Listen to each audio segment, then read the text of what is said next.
Hello and welcome to December's live stream of HIP's HTX. I'm Jared. This is Ming Chen. And I'm Carrie, the Metal Geek. How is everyone? All right, we have a special guest this week with us. This is Sully. Sully, introduce yourself. Where can everybody find you, as if we don't already know? How funny. How everybody, how you doing? Thanks for having me, guys. I really appreciate it. Yeah, I am Sully. Many of you might know me from my time at Funko, but if you go back even further, I'm one half of Nerd Foo with my buddy Steve. And since my Funko days and the Funko Funkast, I have gone on to being a partnered Twitch streamer. You can find me there, CS Sully, just like it is for my Twitter and Instagram below. And of course, you can find me on Twitter and Instagram. And I record a new podcast with my brother called Movie Retakes. We just recorded our 20th episode that is all focused around Christmas movies and our favorite Christmas movie lists. And I hope to be doing that for a long time to come because it's great to hang out with my brother and talk movies. We're both into it so much. So how is it having a sibling podcast? Because I have a sibling podcast with my sisters. So it's great. My brother and I, we've always gotten along really well. I mean, we bickered as kids, but as adults, we don't get to spend too much time together. So we created this as a reason to hang out and talk and catch up with one another. And we've both had a long passion for movies after working at video stores for a good chunk of junior or high school and college each. He has a much better memory than I do. So if you're there for the content, it's for him. I can at least make some funny moments where I make fun of myself and add to the fun that way. Sounds like a good time. I'm a sucker for a good movie podcast. We have fun. We put a little twist on ours, so we're not like everybody else. We review a movie or a franchise for a movie that's getting a sequel or a reboot of some sort, and we talk about it. So, like we did Dune, and we did Coming to America, and we did Bill and Ted's Excellent Adventure. But we actually give our own pitch for what we think a reboot should look like. We cast it, we pick a director, we write out a basic synopsis for the film, and basically we're just trying to get on paper what would be a better movie so that when everybody says, oh, I hate the new sequel, we can go, well, we have a better idea. Or maybe they'll make our movie by accident and then we can sue the pants off of them and get our own franchise. Who knows? That's very cool. We did something similar on Hi Hungry, I'm Dad. We actually had a segment called Pitch It, where we would take like a bonus episode and we would pitch our own movie. And when we heard that Keanu Reeves wanted to do a Bill and Ted 3, but they didn't have a script, we got the actors, we got the script together, the whole plot. It was pretty fun. And then they ended up actually making it. So which one was better, your script or their script? I'm gonna stay out of that. I know you're biased, but come on. Would have been a bold move, Cotton.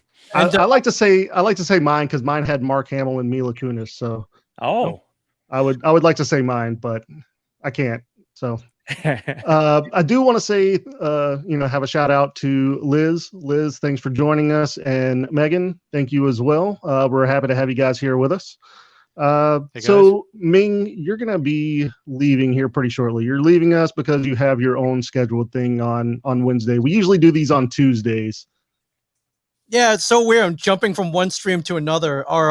We have a beer sponsor here at the podcast studio, and they do a weekly podcast. So, for any kids out there watching, starting things, always keep your sponsors happy, my friends. But especially if they're providing beer. Yeah, sure. Yeah, but so I love that you and your brother have come up with a podcast idea, which is basically like future proof, recession proof, whatever. There's always going to be movies. And even when you'll never run out, and there's such a backlog of movies that we've seen that we love talking about, that we've seen a million times. This is very smart, my friend. Oh, I appreciate it. It's so funny. We thought that's what we were developing, and then we're like, there will always be another sequel on every weekend, or another prequel or a reboot, and then all the movies shut down. But you're right. There's still enough movie news where we're able to pick and glean things that are getting those reboots and work on it. And I know we're going to just have an onslaught once the world gets back to quote unquote normal. So we'll have plenty of content. In the meantime, we have some fun special episodes. And even though there's been no announcement of a Spaceballs sequel, we've been dreaming about that for a long time. So we did do a special one-off what if episode where we did a reboot or a retake on Spaceballs, which God, I love that movie. Okay, we got to talk about that. Who was the recast? We got to talk about this. Well, see, I always tend to lean into some sort of sequel. My brother is more the reboot guy. I like the nostalgia of bringing back some of your main characters. So, of course, we don't have John Candy anymore. I replaced it and actually brought in John Candy's litter of grandkids into the mix as part of the storyline, but brought back Lone Star and our original crew and added a few other fun names and then throwbacks in there. Amazing. I That's love that pretty movie. good. It's the very first merchandising, and now Star Wars is really. I have Spaceballs the face mask. So, man, I would. I know we're going to end up talking about Funko at some point, so I'll go ahead and breach the subject, and that is I would love some Spaceballs pops, but even though it's making fun of itself in the movie, there is no merchandising officially allowed for Spaceballs because that was part of the deal that Mel Brooks had to sign with Star Wars to make it where they wouldn't sue them. So we've never had any official Spaceballs merch, but now who owns the rights? That was our question we haven't figured out the answer to. Could Disney somehow have acquired them over all these years in all the transfers of companies? And could they make Spaceballs merch? They could just kill it with Spaceballs merch. So someone is standing between me and a Pizza the Hut Funko Pop figure. Yeah. Or your official Spaceballs the flamethrower. The kids love it. Yeah. I want a Funko Pop ride for the Winnebago. Oh my God, that'd be great. It's That'd the be Crystal great. Starship from Breaking Bad with wings. Exactly, that's what it is. They've already got the mold already pretty much made. For another $20, they can just tack on the wings in the mold. Yeah. Yeah. Have the first upgrade kit pop ride. There you go. Giving them ideas. Yeah, I shouldn't do that. I want some money for that. So, question, I guess, right out the gate. What is probably some kind of, I guess, in something that you could give everybody if they're wanting to start a podcast or they're wanting to get better at podcasting? What's your go-to suggestion? Who's first? I'm asking you, Chris. You want me to go first? Okay. Yeah.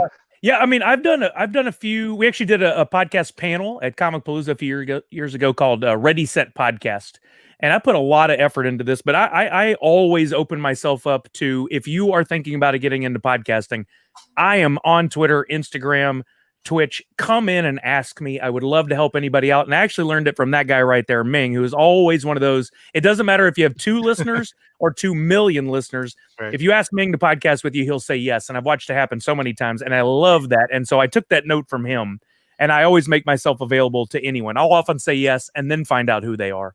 But when it comes to getting started with podcasting, I love to share info. And the main thing is, find something that you're passionate about and talk about that. Make sure it's sincere and authentic. You can't make this stuff up and lie about it. It needs to be something you're passionate about. But the thing I learned in business and in podcasting and in videoing and in streaming is you've got to hit record.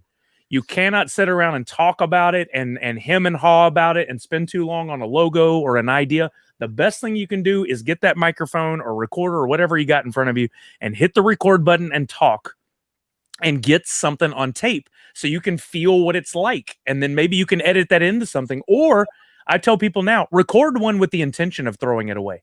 Record that whole first one and get the bugs worked out and figure out what you're all about and figure out what works and what doesn't. Because I promise you, in your first 5 episodes, you're going to find things that don't work, that you want to change and you want to adapt. So just hit record and go. If you keep talking about it, you'll never hit that button. Just do it, right? Just do exactly. it. That would make a great slogan for a company. Oh man, I don't know who would pick that up, but it is pretty good. No, I've heard that so many times in so many different places. Yeah, like one of the very popular podcasters that I have been able to talk to, and I'm not going to mention any names, but he basically said, take your first 10 episodes and pretty much just throw them away. Because what you're doing is you're getting your experience, you're understanding what your show format is, you're understanding the dynamic between, either guests or co-hosts, and just go into it thinking that you're going to release them and then knowing that you're probably not going to. Yep. When my brother and I started Movie Retakes, we were actually together. He lives up in Canada. We were together for a little time after Toy Fair this year. We sat down and we watched Demolition Man, another movie that we've absolutely loved. Sylvester Stallone on a live said there is a sequel coming. No date, of course. They haven't even started filming. But he said it's coming. So we made that episode 1. We sat down, we wrote out notes, we recorded the whole thing, and we canned that and said, we're not real happy with what went down on that one, but we got the gist. We recorded 3 other episodes and then came back to Demolition Man, and we were just going to cut that one, and we listened to it and we're like, nope, throw the whole thing out. Let's re-record. That was a good practice run, but now that we've got this thing down, let's do it. And that episode was 1,000,000 times better than that first one we recorded. Were we a little upset that we had to spend an extra hour recording? Sure. It was an hour. Come on. That's not that big of a deal. You're going to waste more time in the bathroom this week. if you're lucky. Yeah. It depends on how regular you are. That's a different podcast altogether. So let's go back into your history real quick. What was the impetus when you talked about Nerd Foo a little bit? When was that your first episode of Nerd Foo, and what was that impetus to actually get into podcasting? Great question. 2013, we actually recorded our first episode, but go back a year before that. My buddy Steve, longtime friend, we've known each other for a very long time. He calls me up and says, "Hey man, I want to go to SDCC, San Diego Comic-Con. You want to go?" I was like, "Isn't that for industry people?" He's like, "No, I found out we can buy tickets and we could go." We knew nothing. We were total noobs in this whole arena. He did the research. He got on. We were lucky enough to score Thursday and Sunday tickets. Let's go to San Diego. We went. We had no idea what we were walking into. And we walked in, and I wasn't there for 5 minutes in that great San Diego downtown area between the convention center and Gaslamp, surrounded by nerds, which is not a derogatory term. I embrace nerd and geek.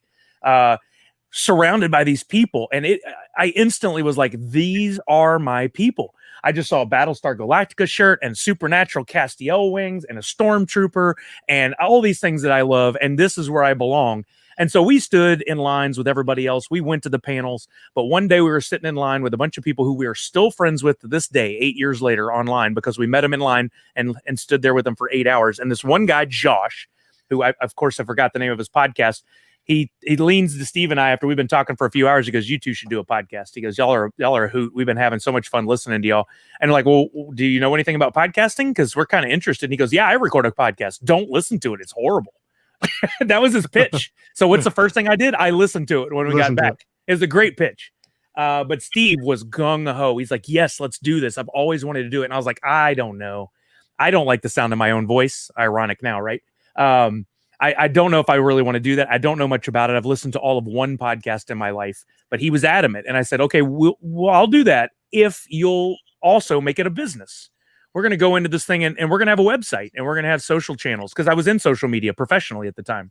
I was like, let's make this happen. Let's make this a full-blown brand. Let's work on it. So we did. And we recorded the podcast first. And on April 1st, which was an accident of 2013, we didn't know what date it was.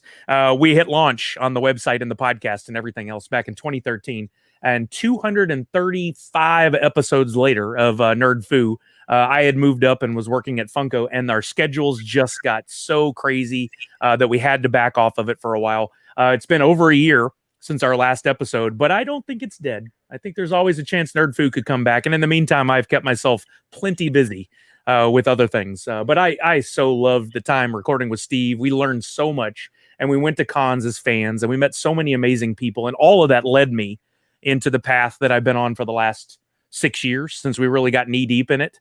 And man, I regret nothing. I'm so glad we pushed record on that first one. Well, there's always a place for you at Comic Palooza, my friend. I appreciate that. And I get back every chance I get. And speaking of social media, people are using the hashtag Nerds Unite in our chat room. Yes. Yeah, most definitely. Yeah, and real quick, for anybody who wants to go to Comic-Cons and maybe can't afford a ticket or doesn't want to pay for one, start a podcast, because you can get a press badge pretty easily. Yep. If you have even a halfway reputable podcast, and you'll go and promote the convention. That's worked out time and time again for a lot of people. So just a heads up. Absolutely. As part of Nerd Foo, we milked that to death. Podcasting and a blog, if you could show those with even a little bit of traffic, you could get a ticket to just about anything. Yeah, I think my second year of doing Metal Geeks, I got into D23 on it too. Nice. I was pretty excited. That's huge. That's very important. I need to pick your brain about that, Carrie. Okay, so what do you think that did for your, I guess, career in podcasting and Twitch, do you think that really affected it, or do you think you would have landed there anyway? You mean starting the podcast Nerd Foo? Yeah. Oh, absolutely. I mean, I'm a pop culture guy. I have been my whole life. Like I said earlier, I worked at video stores. I've been a comic book collector, a baseball card collector. I mean, anything that was in the new and the now, I was in it. And anything collectible, I was in it. But I don't know. Like, I was working for a Fortune 100 company here in Houston, at Reliant Energy, NRG, doing their social media, which, by the way, love the people I worked with. Never do social media for a corporation. Horrible. Had to take stuff in front of a legal board. Every tweet had to be approved by a legal board. You don't want that in your life. Trust me. Wow. It's not worth it. But I was there, and I was very happy with the people I worked with, but wanted to take those skills and apply it to something that I enjoyed.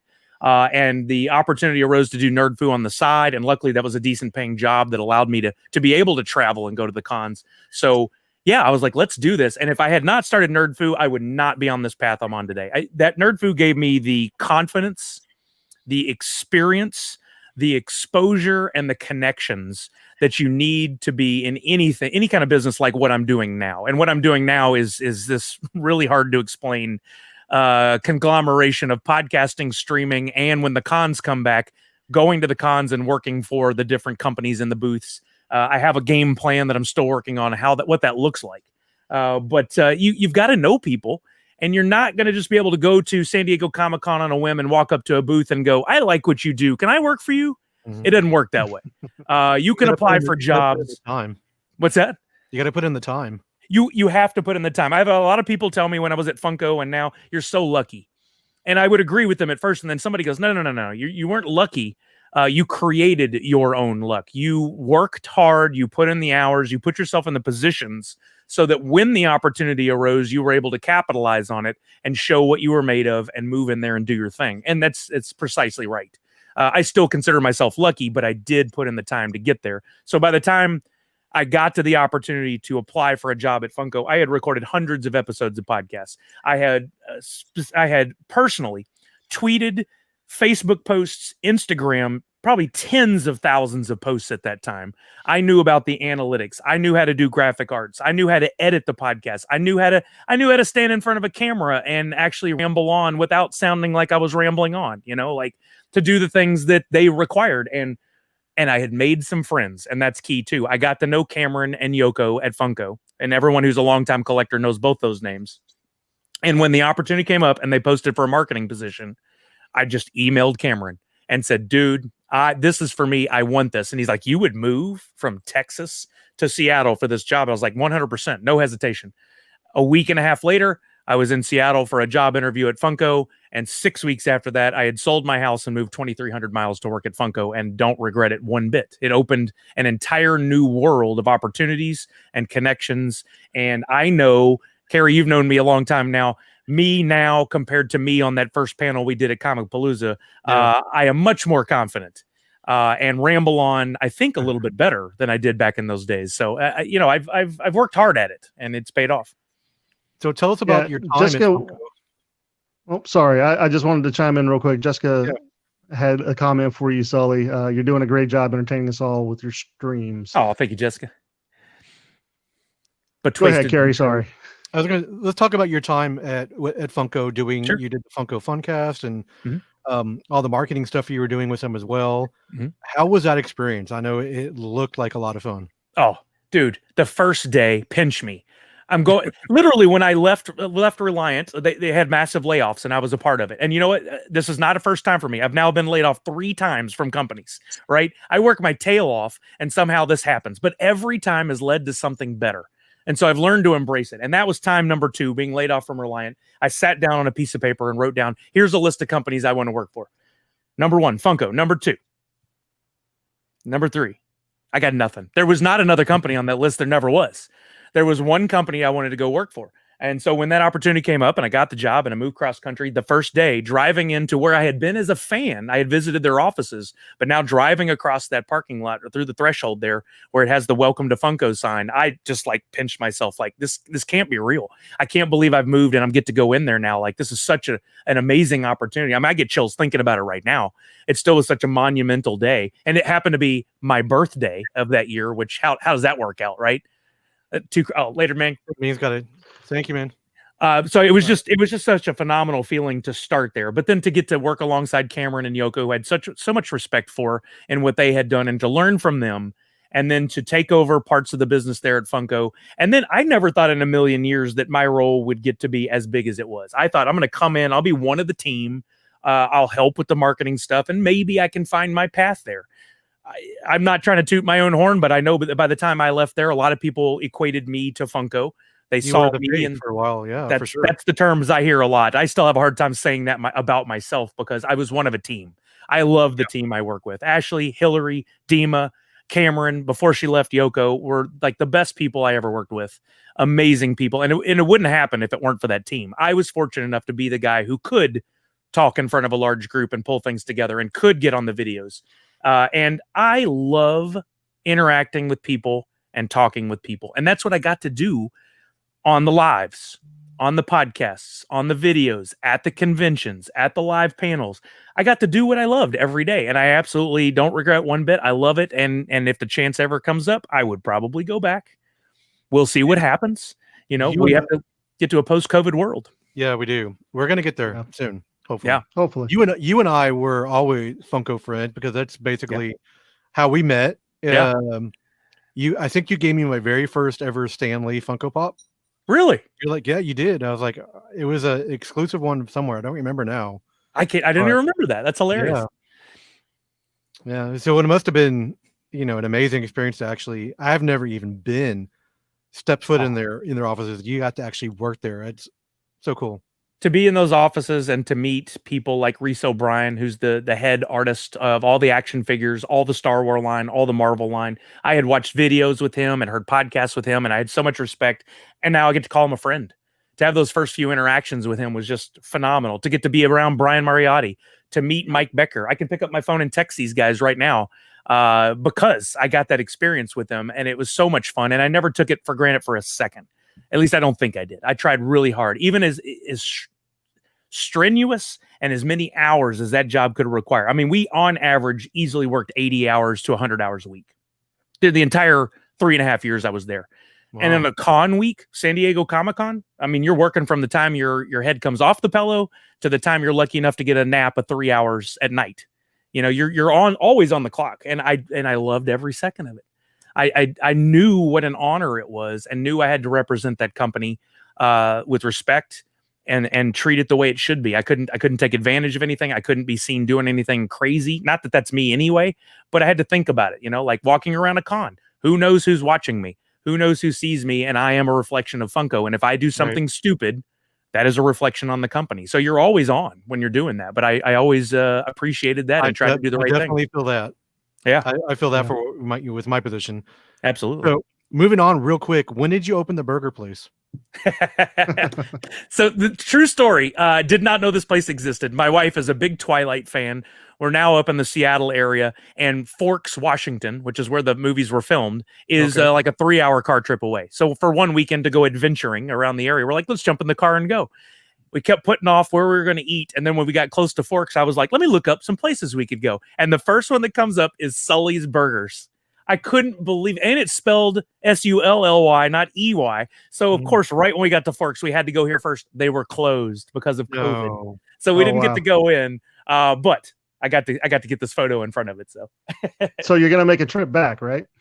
Yes, I think I have to. I've got to go have a burger there at some point. To show them a driver's license and see if I get a freebie or something.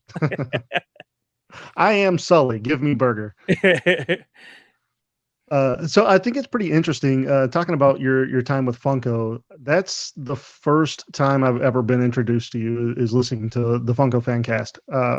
And I just kind of stumbled on it. I knew, obviously, I have pops. I just took down all my pops. I had a bunch of them up on the wall, and one of my shelves fell down, and it was a mess. So I just took them all down, and I'm going to try to restructure.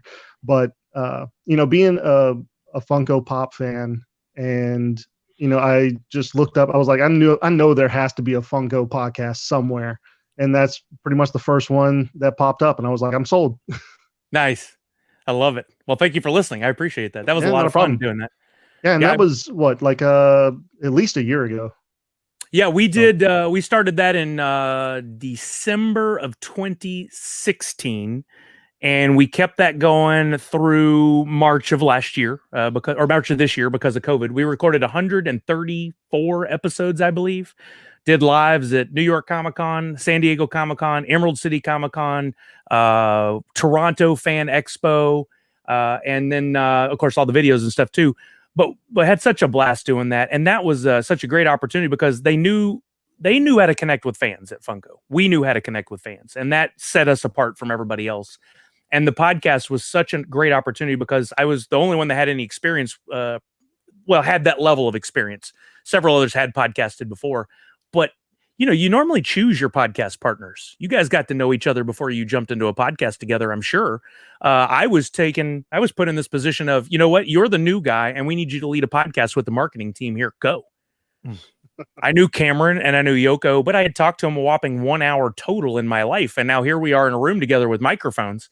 So when I was driving my first time from Houston to Seattle, I spent a lot of time thinking about what is this thing going to be? I'm all about structure with podcasts. We will have a format. These will be the topics. What's this thing called? I had it all in my head and then on paper by the first week of my job there. And that really did not change form much over those 134 episodes. It was pretty much the same at the end as when we started. We just fine-tuned things and made them a little better over the way and brought in some new people and took some different opportunities doing the lives. But it was so much fun. And they gave us all the leeway in the world. They're like, go. No one ever came in and said, dude, you can't talk about this on the podcast anymore. Not one time. They just let us do our thing. And kudos to them, respect to a company to give us that freedom, which we took seriously and made a good product out of it, I think. Right.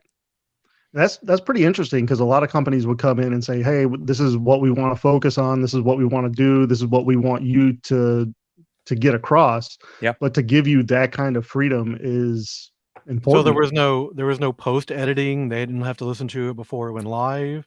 No. Can you believe that? That's some amazing freedom, man. I'll never get that again in my life if it's not my own podcast. You're right.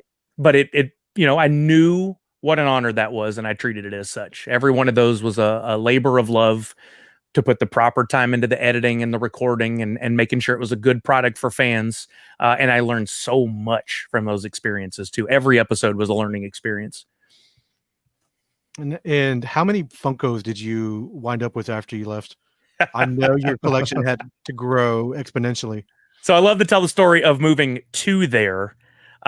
We rented a giant 18-wheeler, whatever it is, and they dropped it off in front of the house. And you only paid by the linear foot. So if you filled half the truck, that's all you paid for, right? So we loaded up all of the home goods, the furniture, all the stuff from the kitchen, everything. And that was like 1/4 of the truck. And my wife's like, yeah, we're going to save so much money. I was like, now time for the collectibles. By the time we got done, we had filled 80% of that truck. So what is that? Probably 8 feet wide by 10 feet tall. And however many feet deep that is, was all my collectibles that I had spent like the full 6 weeks packaging to make sure they made it across safely. I have since tripled that at least, because I had so many opportunities at so many cool things. And again, I didn't ever want to skip out on an opportunity. I'm like, I'll never get an opportunity again. Here is my money. You gave me my paycheck. Here it is right back. I want the product. I want the stuff. My collection just kept growing. Did they ever offer you just to pay you in store credit? No, they never did that, but they gave us pretty sweet discounts. I'm not going to lie. I got a nice discount at Funko HQ, and I took advantage of that for my personal collection, never for other people, as often as possible. I'd be down there with the fans every release day, picking up the new stuff and getting my shirts and anything else I could to add to the collection. And I know people would laugh at me that work there. If there was a thing behind the scenes that they were going to throw away, I'd be like, oh, no. I'll take that. It's going in my collection. An old sketch from Ben Butcher, I'll steal that. That'll go in my collection. An old sign from the early days of Fred, I'll take that. That'll be in my collection. Like I grabbed all of it I could. I have my own little museum to Funko. And one day maybe I'll show that to the world. Yeah, I'd be very. I'd collection. Yeah, I'd be interested in seeing that. What's your favorite piece in your collection? It's the same one I had before I started working there, and it's so spot on. Most people could guess it. It's my 2012 SDCC flocked Sully, one of 480 pieces. I got it for $30 or $40 that year after the con, and now I think it sells for like $1,200 somewhere in there. Wow. I've had quite a few like that have gone up over the years because I was one of the early collectors. I got in 2011, and from the time I learned that there were Rocky Pops and Thundercats and He-Man. Oh, He-Man, come on. I went nuts, man. I would buy one of everything, and then because of Nerd Foo, I was buying 2 or 3 of everything. So we could give away prizes. So yeah. Oh yeah. I've given away myself probably 500 pops in my life between Nerd Foo, but my time at Funko, the podcast there, my streams now, I'm constantly giving away stuff. Like I love to pass that passion on to other people, or just people who are already into it. Let's continue to fuel that. You know, it's been a big part of my life for a long time now. Have you gotten any protos in your collection now? Yeah. I got majority of the protos I got were actually before working there. When I would go to Funko Fun Days in San Diego, which pretty much everybody that walks through the door at Fun Days, which is their big exclusive party every San Diego Comic-Con. It's very tough to get a ticket, and I'm lucky to have started going before the tickets sold out in 5 seconds. Every person that went through the door got a box of fun, and then most of the time would get at least one proto while you're there. So I've gotten some pretty cool ones over the years. My wife had gone with me. She got Voldemort from the original Harry Potter line. I've got Rocket Raccoon from the original Guardians line. I've got I almost said Nathan Fillion. I've got Captain Malcolm Reynolds from Firefly, which is one of my prized possessions. I bought Ivan Drago from Rocky, and a ton more. I've got a couple Stan Lee protos. I've really built the collection up over the years. And then I've been very lucky in that I'm probably the only person in the world that makes a big deal out about collecting Sully the way I do. So a few fans over the years have come forward and go, hey, look, I've got a Sully proto in my collection, but it clearly belongs in yours. I'll make you a sweet deal. And they'll hook me up with it. You know, so the Sully protos are growing. Do you have a custom yet? I have a custom of myself that was made by Christina Cooper, who does CC Customs. She made my giant orange foam cowboy hat with my Funcast shirt on, and it actually has Sully's arms and legs, like Sully from Pixar Monsters Inc. But my beard, custom crafted beard, which she did a great job on. And then I bought quite a few customs of Sully. And I have a custom Dorbs of me, a custom Pocket Pop keychain of me. I mean, in the position I was in, a lot of people wanted to get our attention, and they would come to me and they'd go, hey, can I do one of you? Can I do a custom of you? Absolutely. I would love to pay for it. Often they wouldn't let me, but I definitely offered, because I feel bad taking anything from anybody who works that hard on it. But it helped bring light to what they were doing, which is good too. One of my favorite customizers, RJ, Arejay, he made I have a Sully BIM toy, Tiny Ghost, that he did. That's just amazing. And he did my Dorbs of me. That's just amazing work he does. That's amazing. Very cool. I've been interested in doing some custom stuff, but you know what? It is way tougher than it looks. I have watched a few of these guys. There's a guy Schlo who streams his on Twitch, and he does a wonderful job. And to watch how meticulous he is, how he tapes things off, the amount of focus and the lighting, and being able to hold your hand just right, because one little slip up and I've got to start that whole area over. But his work is just breathtaking. I wish I had the patience and the time. I just don't. So best I do is to, during Extra Life, take a G Fuel mug and put Sharpies all over it. There's my customizing right there. So you mentioned Twitch. Let's get into that. How did that start for you, and where do you see that going?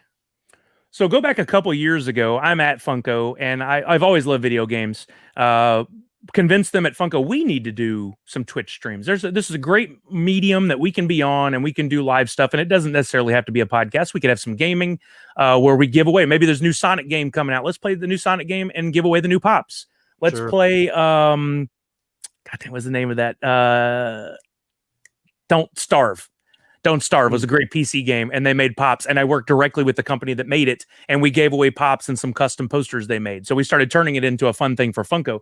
Well, while we're doing that, I was always careful, and I've known, having been laid off a few times, you can't put all your eggs in one basket, right? As great as Funko was, there is always the opportunity that the company could go under, that maybe they don't find me as integral to their business as they did before, or, and I never saw this coming, a mass pandemic. And sure enough, I wanted to be prepared for something like that. So I got my own PC rig 2 years ago to stream specifically, and started doing a little streaming. And that's when Funko life got nuts. We were traveling every other weekend. I barely slept. Again, don't regret it. I'm glad I did it. So I stopped streaming. Well, when COVID came along and they said, you guys are going to go home, we're going to put you on temporary furlough. Day 2, I'm ready to go. Let's do this. I start streaming. I jump into playing Animal Crossing. God, I played 500 hours of Animal Crossing on streams, if not more.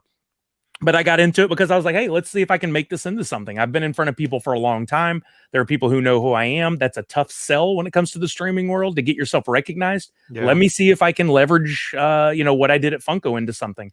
And so I started streaming on Mixer first because I thought that the better platform. That was owned by Microsoft versus Twitch is owned by Amazon.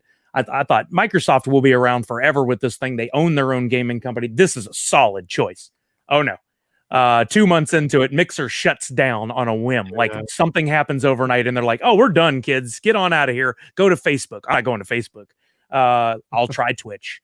So I tried Twitch, and the highest honor that you can get on Twitch really is to reach their partner level. First, you stream. Anyone can stream. If you meet certain requirements, you can get to their affiliate level, which you can start taking subscriptions and taking money from people who are willing to give it to you. And then you can, if you work really hard and you get the big numbers, you can get partner level, which last I could find any info on, there's only a few thousand partners in the world out of their millions of streamers that are on the platform. I never thought in a million years I'd get it, but I'm going to strive towards it. And that's going to be my goal. And I worked and worked and worked. And the amazing people, many of whom are here watching the stream right now, came in and supported me and helped me get my numbers up and meet those goals. I applied and got it on the first try. I could not believe it. I cried. I'm not going to lie. I applied and sat there waiting for that email for months, and it finally came in, and I was prepared completely for it to be a nice try, buddy. Keep working on it. We'll catch you next time. And the opening, the subject line said, "Welcome to Twitch Partner," and I literally just tears instantly. I'm glad I wasn't streaming at the time, although people probably would have loved to have seen that. I'm glad I wasn't. Tears down the face. I was like, I cannot believe this. This is a whole new world for me now. This is an honor. Another one of these honors that I'm not going to take lightly. So since getting that, it's been 6 months or 5 months at Twitch Partner. It's led to bigger numbers, bigger cut of the profits, more subscriptions, more people giving me bits, occasionally getting promoted on their pages where I'm showing up at the top and more people come into the streams. Eventually, when the world comes back, that means going to things like PAX and possibly being on stage as a representative of Twitch. Also, along that journey, I became a G Fuel partner, which is why I have this G Fuel shaker right here. Not to pitch their products, but to say, partnerships like that are what you can also earn some money on. So that partnership and Twitch have been paying my bills for the last few months, at least to a percentage of what it was before, not all the way, but enough where I can survive and continue to move on and keep building this thing so that when the time comes next year, if a job comes back open that I might be able to apply for or take, I got to make a decision. Like, do I want to stay continuing on this path and pushing forward on Twitch, or do I go back to the working world and Twitch is a nice hobby on the side? Well, I don't know what the future holds. And if I've learned anything, it's be prepared to be surprised and make a decision on the fly. Nothing's guaranteed. So it'll be interesting whenever the time comes for you to make that decision. Say the job comes back up at Funko and they want you back, and you have to turn it down because So it'll be interesting. Definitely keep us informed on what that decision is whenever it comes. We're getting a lot of comments in the chat. We are. But wasted, I'm going to say it. He said, "Where Sully goes, we support him." Oh, Ed and his wife, you mentioned her earlier, Jessica, have been friends since the Nerd Foo days, and they really have been there all the way through. And I call them Bootwasted, just because it always feels a little weird to say. Bootwasted and his betrothed, and they are always there. And every time it just puts a smile on my face to know that there are people out there who believe in me and what I do. And have been there all along the way. There will always be a special red velvet rope wherever I go for Betwasted and his wife. They stand you, man. Exactly. 6 months ago, I wouldn't know what you just said. I got it now. I understand. I just learned that recently myself. So, but I think that's a good point too, that I should talk about with the streaming is, it's more than just me. I worked really hard at building something, and it turns out what I built is not what I expected to build. It turned out what I built was a community. And it's why you mentioned it earlier, and I think it was a lead-in that I missed to talk about Nerds Unite. What I ended up creating wasn't just a streaming platform where people come watch me. I'm part of it. All I did was facilitate an area where people could come together. I'm really, really big on my channel about making it a family-friendly affair. I don't curse until like midnight some nights. I don't curse.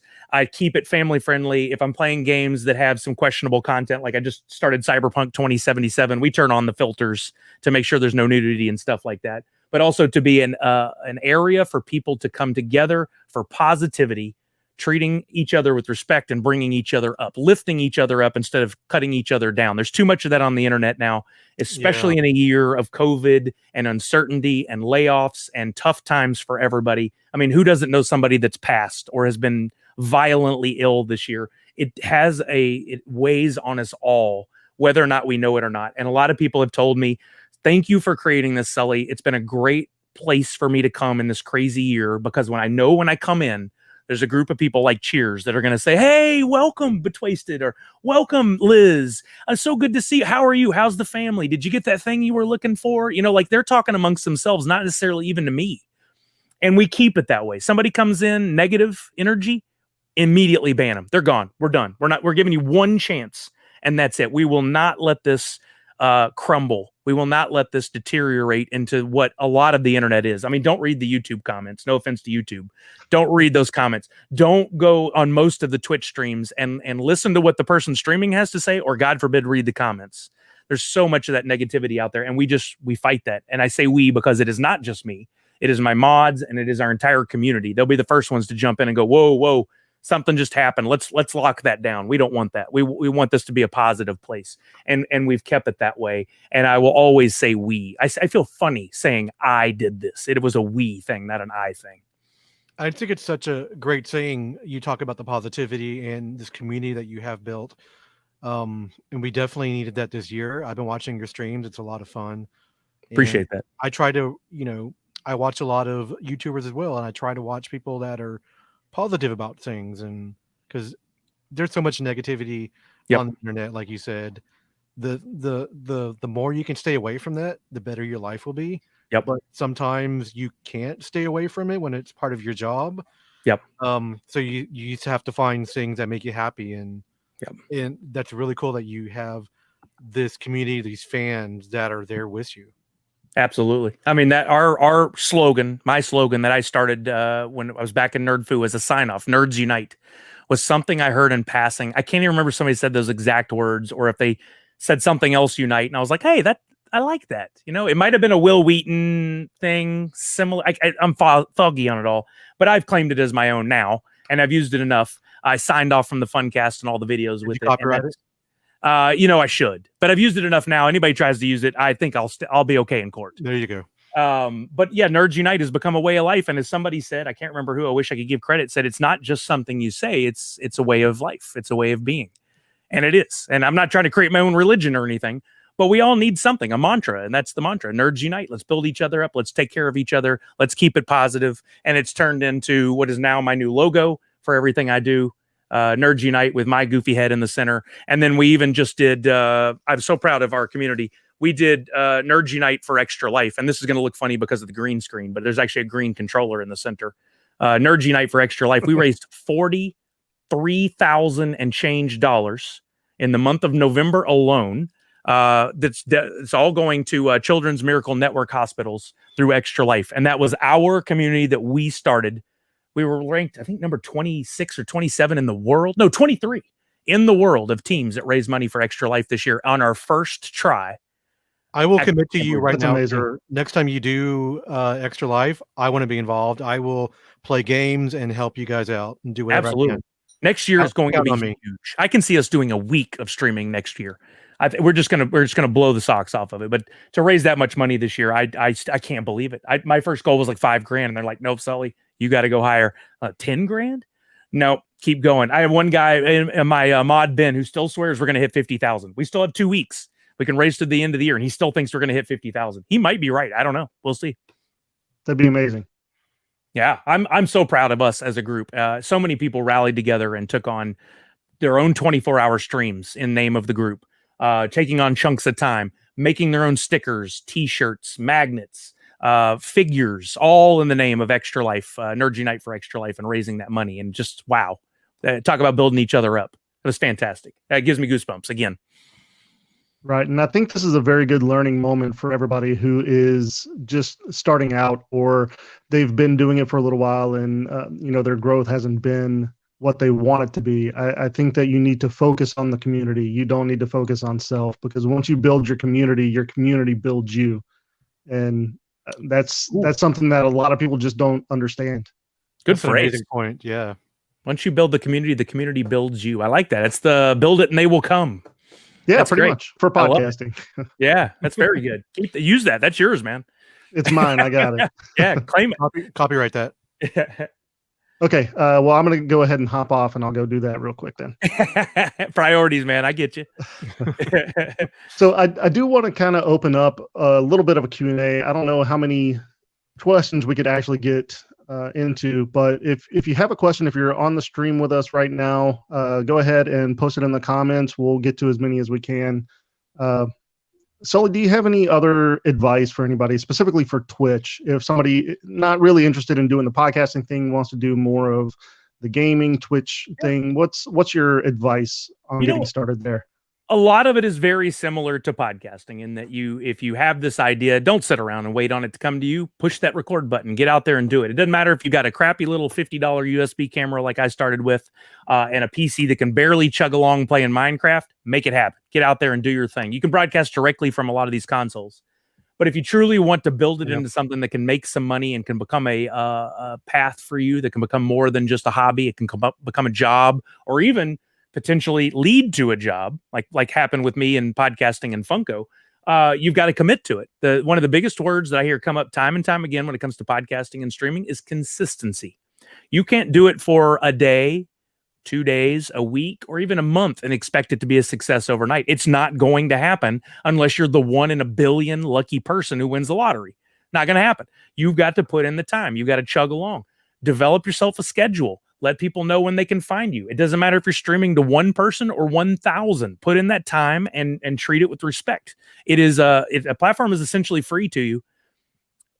How many jobs in the world did they let you walk in the door for free? You had to earn it, right? So do the same thing with Twitch. Get in there and earn it. Stream what you like. Don't stream what you think other people will like. I played Animal Crossing. I didn't think I was going to like it. Loved it. I play a lot of Rocket League. Love it. I play Halo. No one's playing Halo anymore. I love it. I'm going to keep doing the things I love to do. If I don't like it, I won't keep doing it. Put your own twist on it. I do some goofy stuff. I never thought in a million years this would catch on. I do shout outs in my stream so people can purchase a shout out. This guy's gamer tag, his name tag on Twitch is Samurai Style TV. I draw on these Post-its live and show it to the camera. There's no sweeter sound in this world than your own name. People love to hear their name. They love to see their name in writing. I can't tell you how many of these screenshots of these shout outs are floating around Twitter and Instagram because, hey, Sully shouted me out on the stream. I love it. I love that they love it. I didn't think it would take off. It did. You got to be you. Do your own thing. See what it takes. I just so happen to like video games and be decent at them. Or else it would just be comic of follies, me like constantly dying. Maybe people will like that too. I don't know. But anyway, hit record, get out there, be consistent, be sincere, be authentic, and eventually it'll take off, or you'll just find out that you really love doing it. It doesn't matter if it takes off or not. So I got a question for you. Has becoming a celebrity gone to your head yet? Stop. I hate that word so much. Look, people do recognize me in certain circles, and I find it very weird every time to this day. Case in point, today I walked into a comic book store up in Conroe, and one of the guys who watches me regularly on the stream came up to me and said, hey, do you need help with anything? Talking to my mother who was with me. I know you're good. My first thought was, he heard me talking to her about, what these things were. I never in a million years made the leap to he knows who I am. Do I hope so? Sure. It would make a cool intro. And then eventually he told me, yeah, I follow your stream. My name tag is, or my name is such and such. I'm like, I know who you are, but I never jumped to that conclusion. And I hate when the thought does cross my mind, because I know that a little bit of me's lost if I do that. I like talking to people, connecting with people. I don't care if they know who I am or just somebody I talk to on an elevator. I'm never going to walk in and go, do you know who I am? The day I do it, you all have permission to slap me upside the head. Not going to be that guy. I'm not going to be that guy. Just not me. I can't do it. That's good to be in that mindset and not let it go to your head. There's been a lot of people who have become mildly famous for podcasting or twitching, and they let it all go to their head, and it's not great. It doesn't look good on anybody. you're gonna go right downhill after that. So you did not walk into the store and say, "I demand service." Do you not know who I am? I did not do that. I don't care what a trail tells you. That's not how it went down today. Okay, we do have a couple questions. Let's go to Liz first. Do you think that with the events this year, the streaming market is oversaturated? Is there room still for new streamers? That's a great question, and something I've thought about a lot. Do I think that post-COVID, when people go back to the real world, we will see a decline in the amount of hours spent on these platforms? Yes. Do I think the market is oversaturated? No. Do I think we've even reached the pinnacle of what streaming can be? Absolutely not. I think we've barely grazed the surface.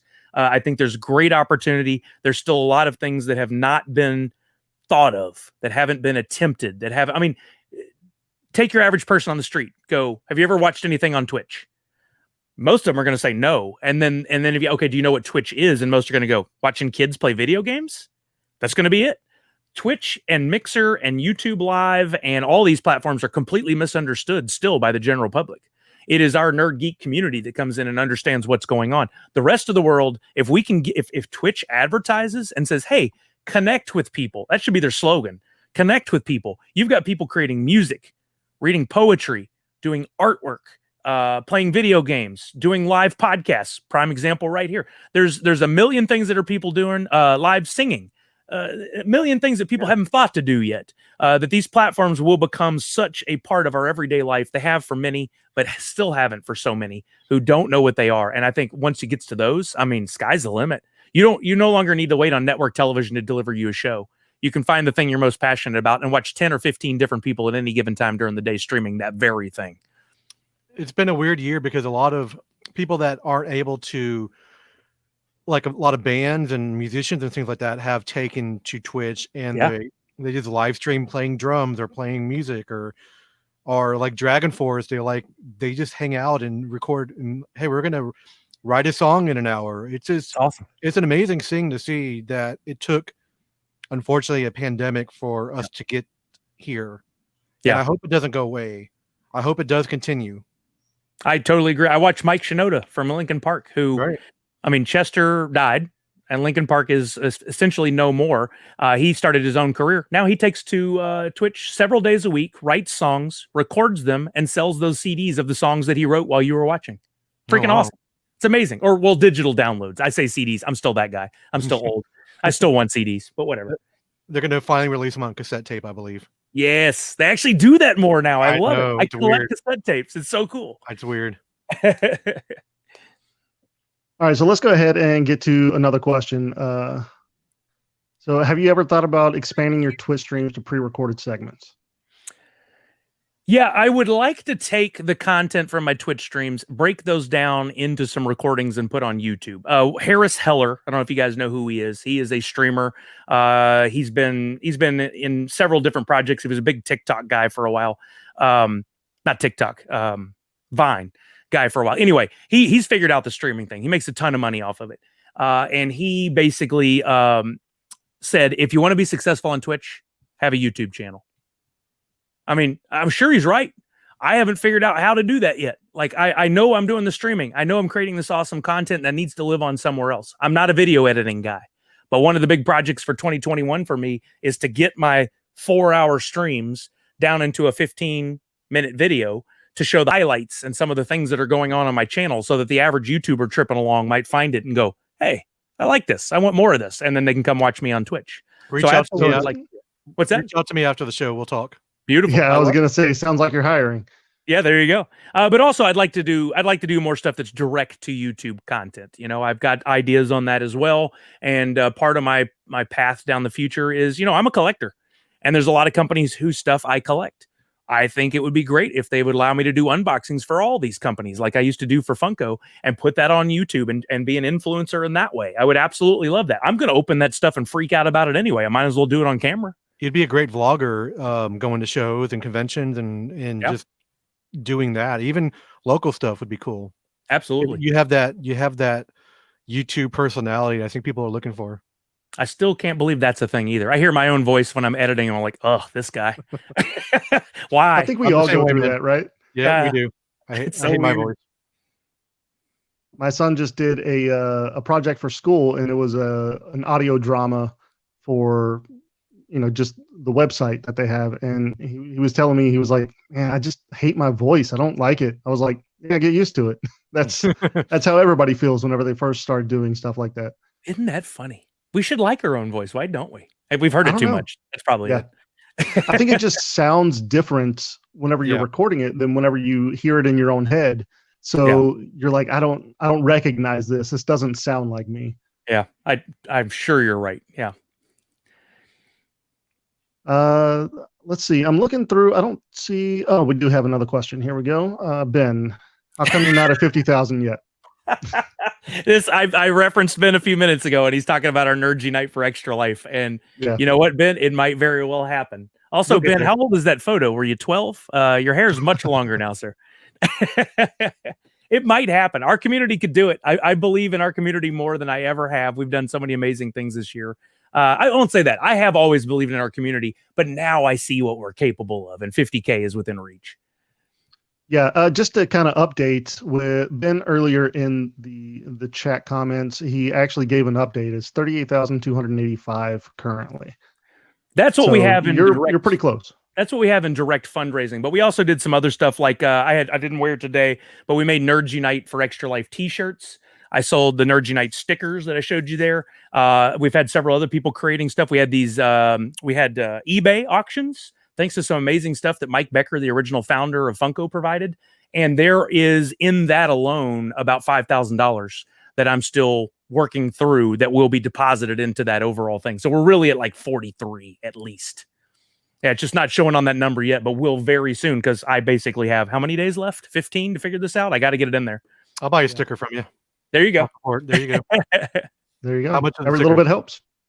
We did the stickers for $5 a piece, which sounds a little high, but it's for the kids, and everybody was completely on board. You know, one of the things I do when I'm coming up with these concepts is poll my community. Hey, gang, what do you think? Is this okay? Would that be all right? Before I pull the trigger.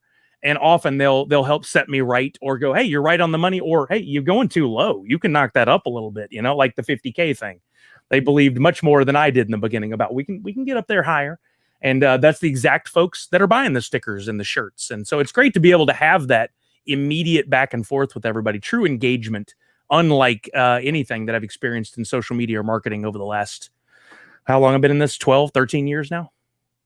And it's pretty amazing. Yeah, it's nuts. And I still, like I said earlier, I think we've barely scraped the surface. I think there's so much more that this is going to lead towards. I'm very excited about the next 5-10 years. I think we're going to be doing some amazing stuff. I just hope I'm not too old for it by the time we really get there. I'm going to hold on to be youthful as long as I can. All right. Well, with no more questions, Carrie, do you have anything else that you want to specifically talk about? I think we covered pretty much everything. Yeah, I want to talk about the future of what you think Twitch is going to be and podcasting, and where do you see it in the next 5-10 years? Good question. Podcasting, I know, Carrie, you've been at this, 12 years of podcasting now? 15, actually. 15. I remember when you hit 10 years of Metal Geeks. Yeah. And that has been 4 or 5, hadn't it? Yeah. Yeah.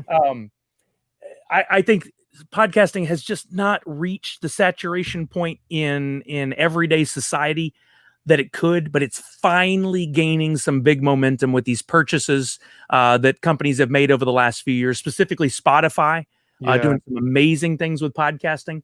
And but I think the more celebrities getting involved, the more it's becoming an everyday occurrence to everybody. Because everybody, when I first started podcasting, you probably the same way. It's like, I don't have an iPod. Well, yeah. No, you don't need an iPod to listen to a podcast. Right. This is unfortunately titled that, but yeah, with all these, I listen to a lot of celebrity stuff, and if that brings people into knowing what the genre even is, I think it's great. Yeah, and I think as much as it's been bad, I think some real good is going to come out of this time with COVID. We've talked about it a little bit, how people are turning to Twitch, and they are, for the first time, they're bored with the content that was out there, because it was a very light year for movies and television. We're finally getting some of it back, but that gave them the opportunity to try these different things, watching Twitch streams and YouTube videos. And I talk to some people now who are just a little bit younger than me. They're like, I don't watch television anymore. I turn on Twitch and I jump around all day and I watch YouTube videos when I want, when I'm ready. I'm not gonna stand by, even though we have DVRs. I'm not gonna struggle with all that. I just go. I'm gonna stream Netflix and watch Twitch. It's that kind of stuff. I think with Spotify doing those great things, I think with Twitch building up, I think we're headed in the right direction. I still think Twitch and Amazon. I mean, God forbid you're my platform and my job now. Why aren't we advertising to the world? Why do people not know about Twitch? They are missing the boat, and Amazon has more money than God at this point. You need to put it out there and start advertising to people on network television and on Netflix. They don't do advertising, but these streaming services and things like that, and get people comfortable with the idea of live streaming. And then, holy crap, this thing's going to take off at 100 miles an hour. And I think we're just a couple years from that becoming the norm. I think COVID got us to a point where we're more acceptable. It's also gotten to the point where people are more likely going to be working remotely, and they're going to have a little more free time because they don't have to commute and deal with offices and stuff. I think all those are going to be positives for the future of podcasting and streaming. And I'm glad I got into it earlier when I did. I wish I'd gotten in 5 or 10 years before that, like you, Carrie. I mean, how many people have a resume like you? So when a company goes, hey, we need a professional podcaster to come in here and either consult for us and tell us what we need to do or be our podcaster, there's not that many people that can step up and go, check out this resume. I got you. I'm here for you, And I think that's awesome. I wish I had done it a little earlier, but I think there's great opportunities ahead for all of us. Yeah. So you mentioned the Amazon thing. I think you don't see a lot of advertisement through Amazon for Twitch. And I think if they just step that up a little bit more, and then if all these smart TVs that are out there today, if it's a built-in option already there, I think that would help as well too. Totally agree. I think that's where Microsoft, God, they had such an opportunity. Why for years when you were buying a game or a new console, wasn't there a thing right in the front that says, welcome to the Xbox experience and Mixer? Yeah. And they weren't doing. I'm sad that Mixer is gone because Mixer was so easy to go. Yep. All you had to do was click start stream and you were done. You were going. Yeah. It was great. I did it from my Xbox a little bit and I enjoyed it. I really liked it. Honestly, in some ways though, the fact that there is a little bit of a barrier to entry is good for us that are willing to figure it out. That's great. Some 12-year-old kids may not be able to do it, but if they are passionate about it and they really want to, or it doesn't matter how old you are. I don't know why I said that. It doesn't matter how old you are. If you want to get into it, if you're willing to and put in the work, you can do it. Everybody can. I do have another question for you, sir. Let's talk about your equipment. What are you doing? What do you use to stream? You said you updated your camera recently. Talk about some of that stuff. So I got that PC a couple years ago. One thing I found when I was getting into it, and I don't know if this has changed, is that nobody made a dedicated streaming PC. Everything was a gaming PC that could also stream, and the technical specs are very different. Maybe that's changed now. But I've got it's a Cyber Power PC that I custom built online, went through and picked all the components and had them build it. I've been very happy with that. I've upgraded recently to a Sony A3100 camera, which is a mirrorless DSLR. Beautiful camera. And that's what you're watching me on now with the green screen. I can't get over the quality and what it can do in such a compact design. I mean, it is like freaking that big. It's like a little bigger than an iPhone. How do you run that back to your computer into the system? Back to USB through an Elgato Cam Link. It's a little device that you plug in. One end is USB and the other one is HDMI. Very easy to set up. OBS is such a great platform. That's what I use to bring all the components together. It takes a little bit of technical savvy, a little bit of learning, but you know what? There's YouTube videos for everything now if you want to do it. I'm up to 3 monitors now. I can't have enough monitors. When I normally stream back at home, I have 3 monitors and a 42-inch television. I'm using them all at once because you've got chat, you've got giveaways that you're running at the same time. I have things where people can purchase the shout outs. I've got to be able to see that. I've got to have my moderation tools. I've got to be able to, if I want to jump over and show something on a website, I've got to have a tab open for that. I mean, there's just all these things you can be doing. And I don't know how anybody can do it on one screen. If it were me, I'd have 6, and I think I'll eventually get there. I'll have one of those really cool grid systems set up. But gaming systems, I've got I was lucky enough to get in on the PlayStation 5 and the Xbox Series X. A lot of money. Yep. It's what I do for a living now. I needed to get in on it. I needed to be new generation. The Nintendo Switch. How did you get them? I won't give away the Twitter account I follow because I don't want the world following him. But I happen to follow this one guy who is great at finding all the deals for gaming. You know what? I tell you what, for this crowd, I'll give it to you. Wario 64. Don't share that with the world. just for yourself. I know him. I actually trying to get him as a guest soon. It'd be amazing. He runs the Twitter for Cheap Ass Gamer as well for video games. That makes sense. That makes total sense. But he is on it. And so I was watching all the sites and trying to get the Xbox, and it wasn't working. And then his link dropped. Click, click, click, checked out, pre-ordered. Same thing with the PlayStation. Click, click, click, pre-ordered and done. Any game deals I get from him, I follow him. I have push notifications turned on my phone for every one of his tweets, so I don't miss out. I wouldn't do that for many people. Mondo is like one of the only other ones. I don't want to miss out on Mondo drops, but I'm not missing out on my Wario. Wario's got it going on. Yeah, he really, really does. But other equipment, recently, I'm an Elgato fan. Elgato makes so many amazing things for streamers. They're the one company, they're owned by Corsair. They're the one company I feel that actually gets it. They understand, and they understand the opportunity, and that's why they'll always be at the forefront of this. I've got the Elgato Key Light, thanks to my amazing community who chipped in and got that for me. I've got the Elgato Wave 3 microphone right here, which allows me total control over my gain, my volume, and several other features on the mic, but also comes with some amazing software that helps me pull together the game audio, Spotify, my microphone, Discord, and any other sources I want, and adjust those sounds individually to act like a full mixer board, but in software. It's the best thing I've been introduced to with streaming. What are you using for your green screen? Because your green screen is on point. It looks amazing. Oh, thank you. This is actually another Elgato product. And, you pay a little more for it. It's like Apple versus the other guys, but you get what you pay for. This screen, literally, I can grab the top, goes down, close it, carrying handle, ready to go, and take it with me. It's 58 inches such wide. A great green screen. Oh, it's beautiful. I have one on my floor right behind me as well, and it's great. Yeah, the exact same brand, right? The Elgato. Yep, Elgato. Yeah. Yep. They get it. They get everything about it. I hope to call them a partner one day. I'm working towards that because I do believe in what they're doing, and the fact that they really do get it when it comes to streaming and podcasting. Reach out and contact them. They have the sponsorship link that you can go to. Tried one. I'm sure didn't happen, but it was really wow. Hoping now, then maybe it'll happen. So I'm about ready to apply again. We'll see. I believe in you. I appreciate that. What about the Stream Decks? Are you using any Stream Decks? Yes, I have a Stream Deck 15 button in front of me right here. I love it. Again, my community helped me get that. They really looked out for me when I first moved over to streaming, and I could use the 30 in a heartbeat. I might add another 15 or upgrade to a 30 here in a heartbeat. Also got the Elgato capture card for my gaming. I need to upgrade to the 4K version of that one because I've got these amazing next-gen systems now, and I'm missing out on some of the content that could be coming up on my monitor and in the streams. Honestly, everything they make, I'm probably going to try to get and test, if not use permanently, because, again, they get it. It's amazing. Yeah.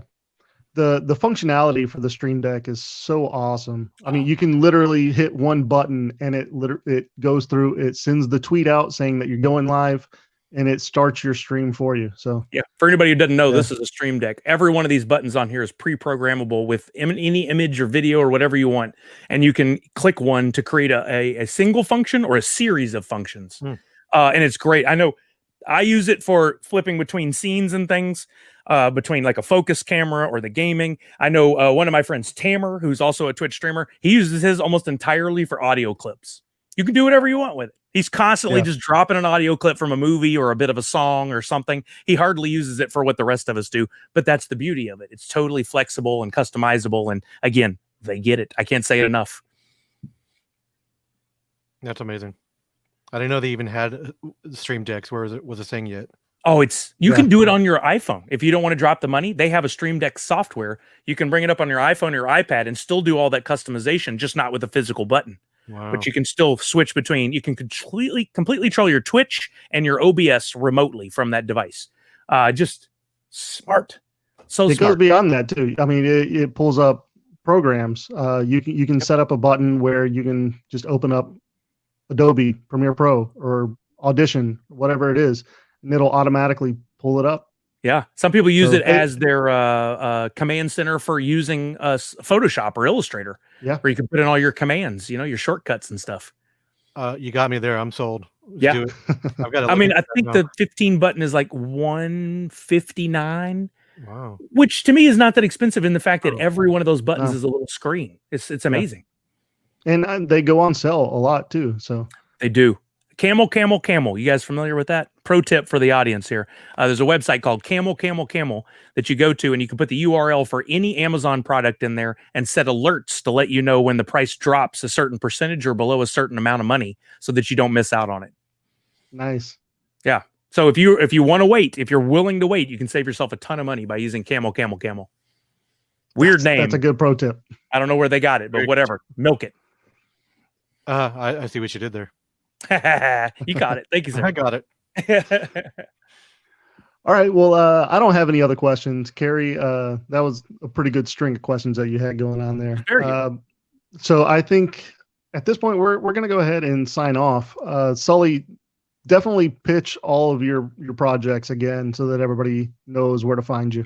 Absolutely. I'll start off by saying, again, for anyone thinking about getting into podcasting, getting into streaming, I may not have all the time in the world, but I would love to stop and answer questions that you might have about getting yourself started on all this. We are part of a community, so when you follow me and you interact with me, you're getting the chance to get all of these wonderful folks involved with your community as well. So please come into the fold. Follow me on Twitter, Instagram, and Twitch. On all three, I am at CS Sully, like you see right there. So don't miss it on the opportunity to follow me there. Please fire up and follow Movie Retakes, my podcast with my brother. We record every other week a new episode. And then on the off weeks, those other weeks, we're doing lives on Twitch. We have our own Twitch channel now where my brother and I banter back and forth and do movie trivia with the audience. Great opportunity for you to jump in. We usually do that on Wednesday nights right about this time. So that actually works out in case this is a good time for you.